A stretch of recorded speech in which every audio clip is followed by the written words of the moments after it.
तुम्हारी फिर ज़रूरत है, यहाँ हालात ऐसे हैं, समझ में कुछ नहीं आता चलेगा ये मुल्क कैसे। पहुँचा दिया जो मंजिल मकसूद तक, वो मेरे कारवां था मोहम्मद अली जिना। नक्श बेमानी में एक रंगे हकीकत भर दिया, मर्द आहन तूने नामुमकिन को मुमकिन कर दिया।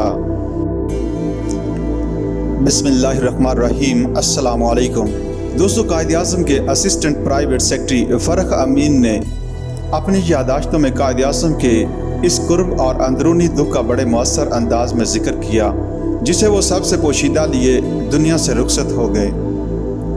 फ़रख अमीन लिखते हैं, हम रोड पर YMCA की इमारत के सामने से गुजर रहे थे। इस इमारत को देखकर कायद-ए-आज़म ने फरमाया, YMCA तंजीम की एक बड़ी अच्छी मिसाल है। थोड़े से आदमियों ने दुनिया के कोने कोने में इसकी शाखें कायम कर ली हैं। इसके बाद बातों बातों में कायद-ए-आज़म पारसियों के मुताल्लिक़ फरमाने लगे कि ये थोड़े से लोग महज अपने जानफशानी और तंजीम की बदौलत इज़्ज़त और दौलत दोनों के मालिक हैं। अगर हम भी अपने लोगों को सही तरबियत देकर मुनज़्ज़म कर सकें तो हैरत अंगेज़ कामयाबियाँ हासिल कर सकते हैं।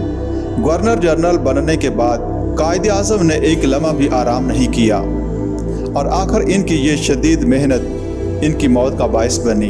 पाकिस्तान के क़याम के बाद के इब्तदाई 2 महीने इनके लिए इंतहाई मसरूफ़ियत और परेशानी के महीने थे। ये ज़माना था जब मशरक़ी पंजाब में मुसलमानों को बेदर्दी से तह तेग किया जा रहा था और मगरबी पंजाब की हुकूमत को, जो 16 अगस्त को मुस्लिम लीगी वजारत के हाथों में आई थी, यकायक महाजरीन के सख्त और ज़बरदस्त मसले से दो चार होना पड़ा था। ये सख्त आजमाइश का वक्त था। हुकूमत के कदम मुतज़लज़ल थे और ये अंदेशा था कि खुदा न ख्वास्ता पाकिस्तान अपने क़याम की पहली मंजिल में आगे ना चल सके। कायद-ए-आज़म ने इस ज़माना में जानफशानी से काम किया और इस अंदेशानाक दौर में इनकी आवाज़ की ये गर्ज कि पाकिस्तान कायम रहने के लिए बना है, लोगों के लिए सहारा बनी। इसका नतीजा ये हुआ कि पाकिस्तान मुस्तहकम हो गया और मुस्तहकम रहेगा। लेकिन आजमाइश के इस दौर की कायद-ए-आज़म को बहुत बड़ी कीमत देनी पड़ी। इनकी सेहत ख़राब हो गई। बाज़ लोग इनके मुताल्लिक़ कहते थे कि दूसरों का दुख दर्द महसूस नहीं करते। ये सही नहीं। अलबत्ता वो फ़िक्र और अंदेशे के ऐसे मौक़ों पर भी जब दूसरों के कमज़ोर आसाब पर जज्बात का गलबा हो जाता, सुकून और तवाज़ुन को कायम रखते। अपनी परेशानी ज़ाहिर करके दूसरों को परेशान नहीं करना चाहते थे, लेकिन उनका बातन इन हालात से दर्द व कर्ब में मुब्तला था। इस ज़माना में मैंने उन्हें 2-1 बार रात की खामोशियों में सोने के कमरे में टहलते देखा है। इसलिए मेरा तो ख्याल ये है कि अगर इन दिनों कायद-ए-आज़म को ये कर्ब न सहना पड़ता तो इतनी जल्दी हमसे अलग ना होते। अल्लाह उनकी रूह को अब्दी सुकून दे।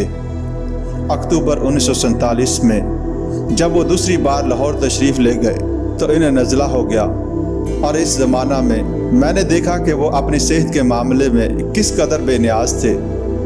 मैंने 2 मरतबा उनसे मुअद्दबाना गुजारिश की कि अपने लिए अच्छे से अच्छे डॉक्टर बुलवाने की इजाज़त दे दीजिए, लेकिन दोनों मरतबा उन्होंने मुझे ये कहकर खामोश कर दिया, मिस्टर अमीन, मुझे कोई ख़ास तकलीफ़ नहीं, मेरा गला तो बारहा ख़राब रह चुका है और मैं जानता हूँ कि ऐसे मौके पर मुझे क्या करना चाहिए।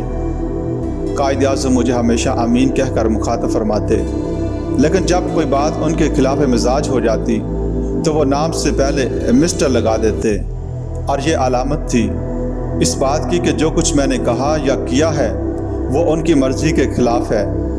मुझे खामोश हो जाना पड़ता। कायद-ए-आज़म मज़ाहन फरमाते, वो ये नहीं चाहते थे कि डॉक्टर इन्हें अपने तजुर्बा का आला शक बनाएं। कायद को इससे सख्त नफ़रत थी कि कोई नर्स इनकी देखभाल करे, इसलिए कि अपने ज़ाती कामों में इन्हें किसी की मदद अच्छी ना लगती। शुरू में इनके कागजात या इनका कलम उठाकर इनके सामने रख देता, लेकिन उन्होंने कभी इस बात को पसंद नहीं फरमाया। कायद-ए-आज़म अपने ख्यालात और अकायद के मामला में बड़े रासिख थे। وہ صرف ایک مملکت کے گورنر جنرل ہی نہیں بلکہ قوم کے قائد اعظم بھی تھے، اور جانتے تھے کہ قوم کے لیے کیا چیز سب سے اچھی ہے۔